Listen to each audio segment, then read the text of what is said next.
పేరు షాహినా. నేను సోమవారం సాయంత్రం దాకా ఇంట్లోనే ఉండాను. సోమవారం సాయంత్రం హాస్పిటల్కి వెళ్ళాను చూపించుకునేదాన్ని.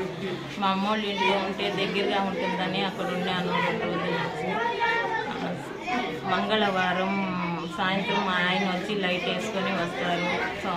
ఇప్పుడు బుధవారం వచ్చేసరికి ఇట్లా అయింది. తాళాలు పగలగొట్టి బీరువాలు పగలగొట్టి అన్ని సామాన్లన్నీ చిందరబందరు చేసేసి 2 సవర్లు చైను, 2 ఉంగరాలు, 50,000 డబ్బులు పోయినాయి నా ఇంట్లో. పోలీస్ స్టేషన్కి వెళ్ళి కంప్లైంట్ ఇచ్చాము. పోలీసులు వచ్చి ఉన్నారు, చూస్తున్నారు.